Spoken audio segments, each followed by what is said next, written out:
حضرت عبداللہ سے مروی ہے کہ ایک آدمی ماں باپ کو روتا ہوا چھوڑ کر آپ صلی اللہ علیہ وسلم کی خدمت میں ہجرت پر بیعت کرنے کے لیے حاضر ہوا. آپ نے فرمایا جاؤ اپنے ماں باپ کے پاس واپس جاؤ اور ان کو اسی طرح خوش کر کے آؤ جس طرح تم ان کو رلا کر آئے ہو، یعنی ان کو ناراض نہ کرو.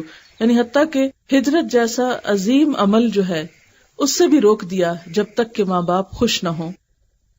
پھر تیسری چیز ہے ان کی خدمت کرنا، کیونکہ زبان سے شکریہ بول دینا یا ایک دو لطیفے سنا کے ہنسا دینا اور سمجھنا کہ ہم نے شکر گزاری بھی کر لی اور ان کو خوش بھی کر دیا، یہ کافی نہیں ہے.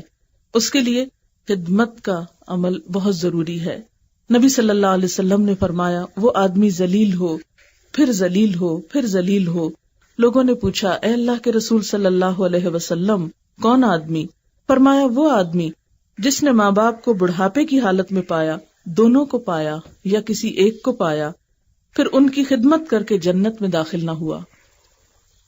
یعنی خصوصاً بڑھاپے میں ان کی خدمت ضروری ہے، اور پھر خاص طور پر جب کوئی اور بہن بھائی نہ ہو یا دور ہوں اور آپ ہی ان کی مدد کر سکتے ہوں.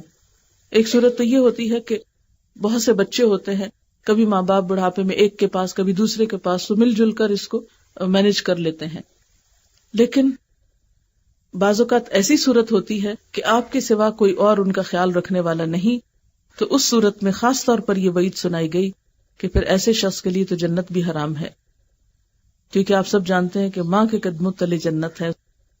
پھر اس کے بعد یہ ہے کہ خدمت کے ساتھ ساتھ عاجزانہ رویہ بہت ضروری ہے. بہت سے لوگ ماں باپ کی خدمت بھی کر دیتے ہیں لیکن ان کے سامنے بدتمیزی سے پیش آتے ہیں، ان کے سامنے تکبر کرتے ہیں. اس سے روکا گیا ہے اور عاجزی اور انکساری کا سبق دیا گیا ہے. کیونکہ ہوتا ہی ہے نا کہ جب ہم خدمت کرتے ہیں تو ہم سمجھتے ہیں ہم نے بڑا احسان کیا ہے، اور پھر وہ کہ ہمارا حق ہے اب ہم جو چاہیں سنا دیں کسی کو. نہیں، خدمت کرنے کے باوجود عاجزی اور انکساری. اس میں قرآن پاک کی ایک آیت آتی ہے وَاخْفِضْ لَهُمَا جَنَاحَ الذُّلِّ مِنَ الرَّحْمَةِ، ان دونوں کے لیے رحمت کے ساتھ اپنے کندھے جھکا کر رکھو، یعنی شفقت کا معاملہ کرتے ہوئے اپنے پوسچر میں بھی عاجزی رکھو.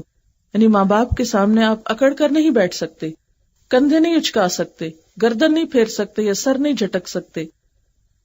اپنے رویے میں بھی عاجزی اور انکساری ضروری ہے، کیونکہ بعض لوگ ماں باپ سے بھی بات کرتے ہوئے یا بڑوں سے بات کرتے ہوئے منہ پھیر کے بات کرتے ہیں، یا تیوری چڑھائے ہوئے بات کرتے ہیں، یا موڈ آف کر لیتے ہیں، یا ان سے بولنا ہی نہیں پسند کرتے. تو یہ سب چیزیں تکبر کی علامت ہیں. اللہ تعالیٰ کو عاجز بندے پسند ہیں، اور خصوصاً عاجزی جب ماں باپ کے لیے ہو.